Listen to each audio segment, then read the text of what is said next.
Shout out to Albert Burr for sending me this story, and it is coming out of Kentucky. This story right here lines up with something I have been repeatedly saying on my channel. When I say palm-colored males in this establishment get chance after chance after chance to be able to go back out into society after committing a crime that should keep them away from society. This individual's name is Dayton Jones, and recently, and when I say recently, I'm talking about back in December, he was pardoned from prison by the Kentucky governor, whose name is Matt Bevin, right before he was getting ready to leave office. And and his crime that he committed to get him into prison was back in 2016.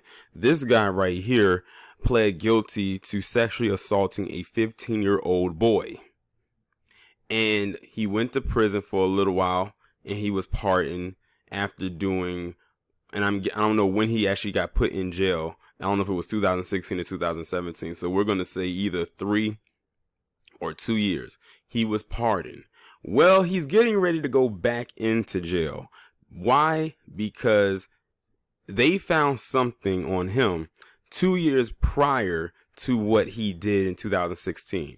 So they were able to pull up some images from his phone on Snapchat in which he had possession of child pornography.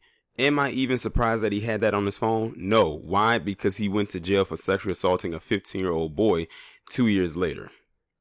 So he had a paper trail that went back 2 years, probably more years. Who knows what else they could possibly find on this guy? But they said now he can actually face up to 15 to 30 years in prison and will have to pay a $250,000 fine and has supervised released for 5 years after he is released from prison should he be found guilty of the crime, in which I'm hoping that they actually do find him guilty of. But the thing is,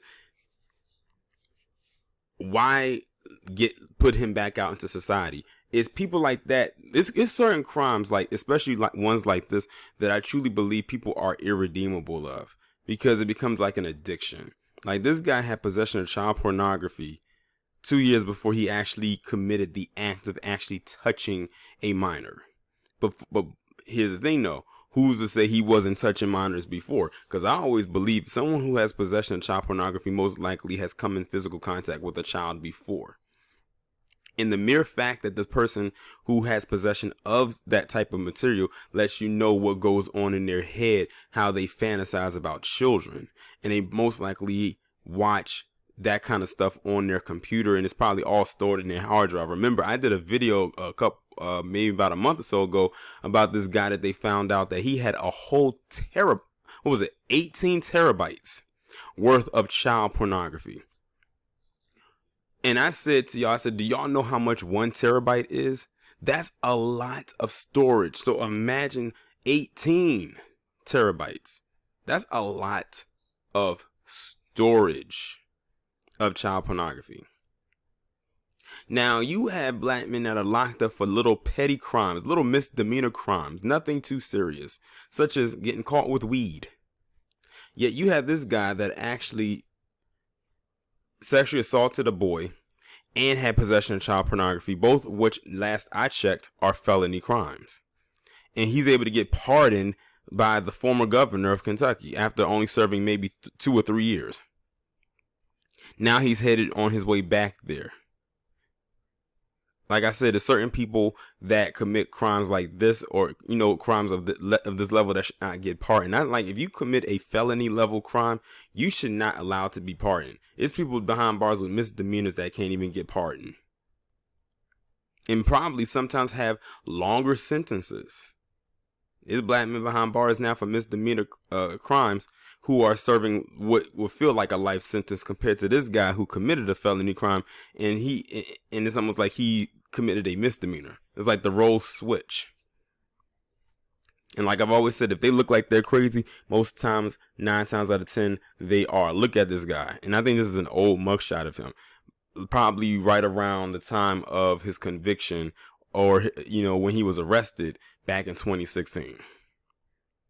He still kind of looks the same now. his hair's a little bit longer, and still wears the glasses, but he still looks relatively the same. But hopefully they put him where he needs to be and let him actually stay there. Don't even bother giving him the 15 years. If the max he can do is 30 years, let him do the maximum time. Because right now, this guy is currently aged 24 and looks older than 24.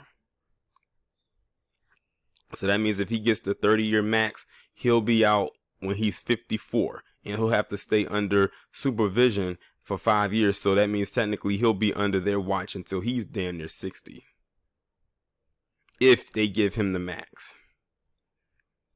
But y'all let me know what y'all think about this down in the comments. Like, share, subscribe. Make sure you follow me on Twitter if you haven't done so already. Have your notifications turned on, and I'll talk to you in the next one.